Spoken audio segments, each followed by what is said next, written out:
నమస్కారం రాఖీ న్యూస్ కి స్వాగతం. ముందుగా హెడ్లైన్స్. రాఖీ వార్తకు స్పందన. బాలికల ఉన్నత పాఠశాలలో మరుగుదొడ్లకు యుద్ధ ప్రాతిపదికన మరమ్మతులు.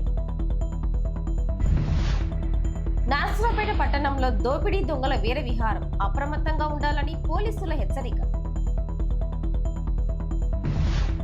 ఆర్టీసీ బస్టాండ్లో రక్షణ కోసం ఏర్పాటు చేసిన రైలింగ్ పైపులు పట్టుకుంటే ప్రమాదానికి గురి కావాల్సిందే. ప్రయాణికుల ఆవేదన.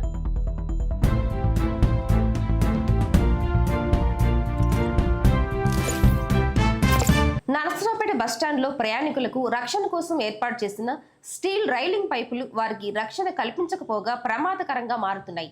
ఆర్టీసీ అధికారులు రైలింగ్ పైపులు ఏర్పాటు చేసి వాటి నిర్వహణ పట్టించుకోకపోవడంతో అవన్నీ ఊడిపోయి దశకు చేరుకున్నాయి. పొరపాటున వాటిని ఆసరాగా చేసుకోవాలని ప్రయత్నించిన ప్రయాణికులు ప్రమాదాలకు గురవుతున్నారు. అధికారులు వెంటనే వీటిపై దృష్టి సారించి మరమ్మతులు చేయాలని ప్రయాణికులు విజ్ఞప్తి చేస్తున్నారు.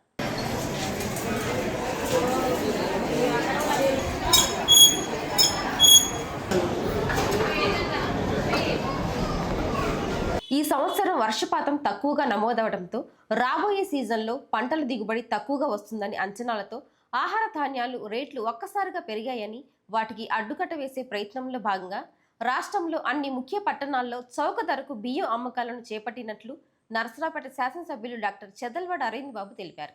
ఈ కార్యక్రమంలో భాగంగా నరసరావుపేట పట్టణంలోని ఆవలసత్రం ప్రాంగణంలో రైస్ కౌంటర్ను డాక్టర్ చెదల్వాడ అరవింద్ బాబు ప్రారంభించారు. రాష్ట్ర వ్యాప్తంగా 115 ప్రాంతాలను గుర్తించి స్థానిక రైస్ మిల్లుల యాజమాన్యం సహకారంతో ఈ కేంద్రాలను ప్రారంభిస్తున్నట్లు ఆయన తెలిపారు.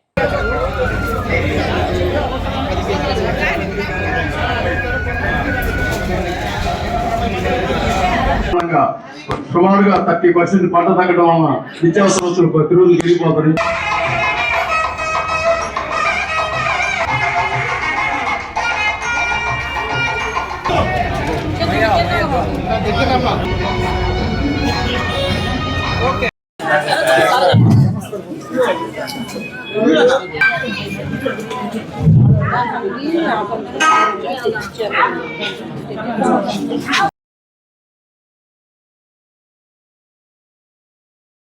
ప్రభుత్వ పరంగా నారా చంద్రబాబు నాయుడు గారి పిలుపు మేరకు, డిప్యూటీ సీఎం పవన్ కళ్యాణ్ గారి పిలుపు మేరకు, అదేవిధంగా ఇవాళ సివిల్ సప్లైస్ మినిస్టర్ గారు రైస్ పాయింట్ ఏర్పాటు చేయడం జరిగింది.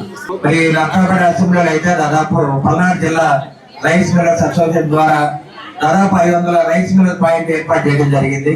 అదేవిధంగా 103 పాయింట్లు టౌన్ ఏర్పాటు చేయడం జరిగింది. అంటే బయట కిలో రైస్ డీపీటీ రైస్ 62 రూపాయలకు అమ్ముతుంటే మరి ప్రభుత్వ పరంగా రైస్ మిల్స్ రేటు తగ్గించి 52 రూపాయలకి అమ్ముతున్నారు. అదేవిధంగా రా రైస్ అయితే 50 రూపాయలకి అమ్ముతున్నారు. అంటే 50 రూపాయలు 52 రూపాయలకి అమ్ముతున్నారు. బయట అయితే ఒక 10-15 రూపాయలు ఎక్కువ అమ్ముతున్నారు. కాబట్టి మరి పేద ప్రజలు ఆదుకోవడానికి ప్రభుత్వ పరంగా రైస్ మిల్లర్స్ అందరూ కూడా ప్రభుత్వానికి అండగా ఉండి మన జిల్లా డిఎస్ఓ గారు కానీ, డిటిఓ గారు కానీ, అదేవిధంగా మన రేషన్ డీలర్స్ అందరూ కూడా ఈ కార్యక్రమానికి వచ్చి ఆది వయసు ప్రముఖులు మిల్లర్స్ అందరూ కూడా రావడం జరిగింది. ఎక్కడ ఎటువంటి ఇబ్బందులు అనావృతైనా అతివృతైనా మేమందరం అడిగేది రైస్ మిల్లర్స్ ని. పప్పు ధాన్యాలు ఇస్తారా, ఆయిల్ ఇస్తారా, అదేవిధంగా బియ్యం ఇస్తారని చెప్పి మరి అమరావతి మన విజయవాడ వరదల్లో అయితే ఇక్కడ నుంచి దాదాపు 300 గంటల బియ్యం తీసుకెళ్లి బుర్రా భాస్కర్ గారి ఆధ్వర్యంలో, మరి బ్రహ్మయ్య గారి ఆధ్వర్యంలో అందరూ కూడా రైస్ మిల్లర్స్ అందరూ కూడా సహకారం అందించారు. రేషన్ డీలర్లకు తెలియజేసానంటే అందరూ వినండమ్మా, మీ దగ్గర ఉన్న కార్డు హోల్డర్స్ ఇక్కడ కౌంటర్స్ పెట్టిన విషయం తెలియజేయాలి. ఇక్కడ నరసరావుపేట ఆవుసత్రంలో ఒకటి పెడుతున్నారు, ఇంకోటి మణికంఠ రైస్ మిల్లు, తర్వాత ఇక్కడ 4 చోట్ల పెడుతున్నారు.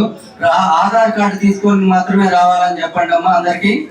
అది తెలియజేస్తే మనకు ఆధార్ కార్డు ఉండాలి. రైస్ కార్డు ఉన్న వాళ్ళకి మన మంచి బియ్యం తినాలి. మంచి బియ్యం మన నాదెళ్ల మనోహర్ గారు ముందే ఆలోచించి ప్రజలకు ఏదో అవసరమో నిర్ణయాలు తీసుకుని మన మిల్లర్స్ ఉందని పిలిపించి మీటింగ్ పెట్టి వాళ్ళని ఒప్పించి ఈ మిల్లర్స్ కూడా నష్టమైనా కానీ ప్రభుత్వ ఆదేశాలు పాటించి మనకు సహకరిస్తున్నారు. కాబట్టి అందరూ ఈ అవకాశాన్ని సద్వినియోగం చేసుకుంటూ నగరికల్లి మండలం నర్సింగపాడు గ్రామంలోని గంగా అన్నపూర్ణ సమేత విశ్వేశ్వర స్వామి దేవస్థానంలో శ్రీకాళహస్తి తరహాలో ప్రతి ఆదివారం రాహుకేతు పూజలు నిర్వహిస్తున్నట్లు ఆలయ పూజారి పవన్ కుమార్ తెలిపారు. కాలసర్ప దోషం ఉన్నవారు ఈ రాహుకేతు పూజలో పాల్గొని ఈ దోషాన్ని నివారించుకోవచ్చని, కావున అటువంటి దోషం ఉన్నవారు ప్రతి ఆదివారం జరిగే ఈ పూజల్లో పాల్గొనాలని ఆయన విజ్ఞప్తి చేశారు.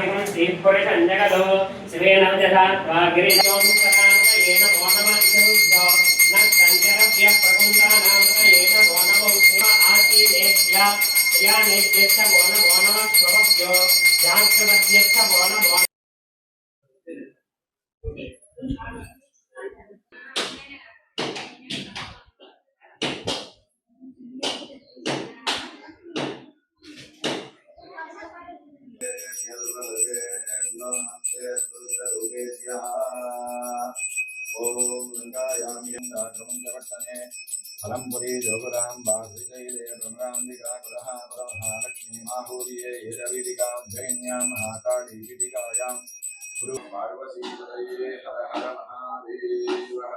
భక్తులకి గమనిక, మన నరసింగపాడు క్షేత్రంలో ప్రతి ఆదివారం రోజున సర్పదోష కాలసర్ప దోష నివారణ కొరకు, అలాగే రాహుకేతు దోష పరిహారం కొరకు, విద్యార్థుల విద్య గురించి, ఉద్యోగాల గురించి, వివాహాల గురించి, సంపూర్ణ ఆరోగ్యాల గురించి కూడా విశేషమైనటువంటి రాహుకేతు పూజలు ప్రతి ఆదివారం రోజున జరపబడుతున్నాయి.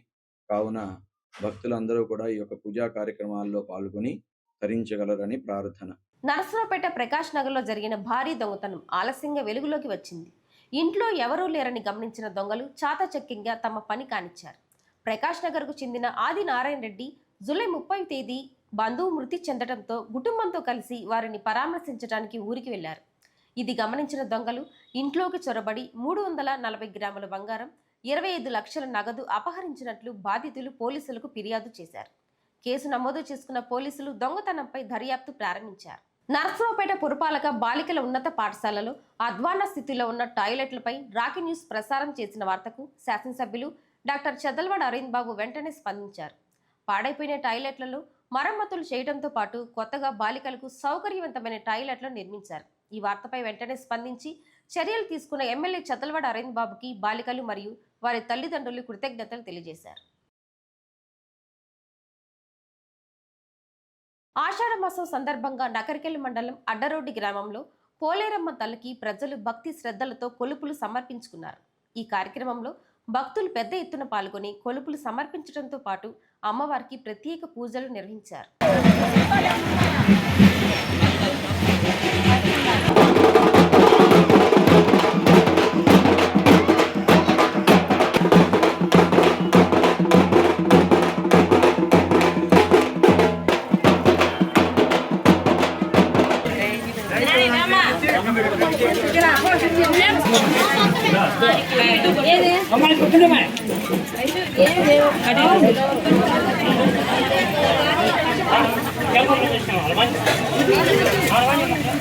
జిల్లా స్థాయిలో జరిగిన కబడ్డీ పోటీలలో ప్రతిభ కనబరిచిన విట్ విద్యార్థులు ఆగస్టు 11వ తేదీన జరిగే రాష్ట్ర స్థాయి పోటీల్లో పాల్గొనడానికి విట్ కాలేజీ విద్యార్థులు అర్హత సాధించినట్లు కళాశాల యాజమాన్యం తెలియజేసింది.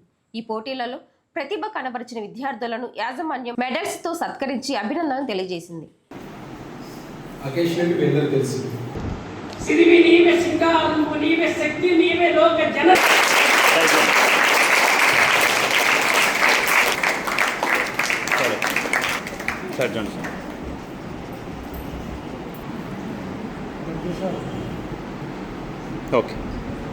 మొదటగా రాష్ట్ర స్థాయి సెలక్షన్స్కి సెలెక్ట్ అయినటువంటి గురు గారికి బాబు వరప్రసాద్కి శుభాకాంక్షలు.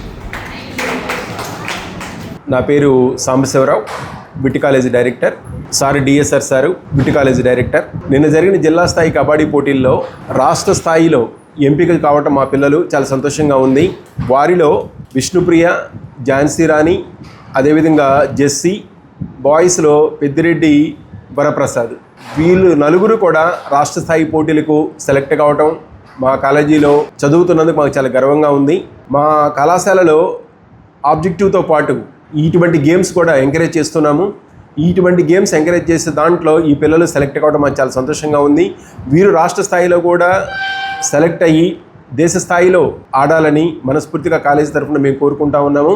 నరసరావుపేట పట్టణంలోని సత్తెనపల్లి రోడ్డులో ఉన్న సాయిరాం టౌన్షిప్ యాజమాన్యం తమ సమీపంలో ఉన్న పొలాలకు రైతులను గోడాలో నిర్మించడం అన్యాయమని ప్రజా సంఘాల నేతలు ఆగ్రహం వ్యక్తం చేశారు. ఈ రోజు రైతులతో కలిసి ఆ పొలాలను పరిశీలించిన ప్రజా సంఘాల నేతలు మాట్లాడుతూ సాయిరాం టౌన్షిప్ యాజమాన్యానికి రైతులకు దారి వివాదం హైకోర్టులో పెండింగ్లో ఉందని, అది తేలకుండానే యాజమాన్యం పూర్తిగా దారిని మూసివేయడం మంచి పద్ధతి కాదని వారు టౌన్షిప్ యాజమాన్యానికి తెలియజేశారు. తక్షణమే పొలాల్లోకి వెళ్లడానికి దారిని ఇవ్వని పక్షంలో కలెక్టర్ కార్యాలయం ముందు ధర్నా నిర్వహించి అధికారుల దృష్టికి తీసుకువెళ్తామని వారు హెచ్చరించారు. నా పేరు పెమసాని శివయ్య. మాకు పాడ పక్క సాయిరాం టౌన్షిప్ వాళ్ళు ఇన్సూరెన్సారు పొలానికి రాకుండా 3 పక్కల గోడ కట్టారు. మమ్మల్ని ఇబ్బంది పెడుతున్నారు. పెట్టండి మేము పోకుండా బంధించండు, ఇటు తూర్పు పక్క బంధించండు అడ్డు రోడ్డు అని పార్ట్నర్లు వాళ్ళు నలుగురు బిగించారు. మేము ఎటు పావతి కాకుండా రావతి కాకుండా చేసిండు. అది మేము ఎటు పావతి కాట్లా ఎటు రావతి కాట్లా బంధించండు. నా పేరు కోటేశ్వరరావు. పెమసాని శివయ్య అనే వారికి 1 ఎకరం పొలం ఉంది. దీనికి సంబంధించి రాకపోకలన్నీ కూడా సాయిరాం టౌన్షిప్ నుంచి రావాల్సిందే, వేరే మార్గం లేదు. కానీ సాయిరాం టౌన్షిప్ యజమానులు వీళ్ళని ఈ రైతుల్ని భూమిలోకి రానియకుండా వెంచర్ చుట్టూ గోడ నిర్మించుకొని ఈ వచ్చే దారిని కూడా అడ్డుగా గోడ నిర్మించి ఇబ్బందులకు గురి చేయడం జరుగుతుంది.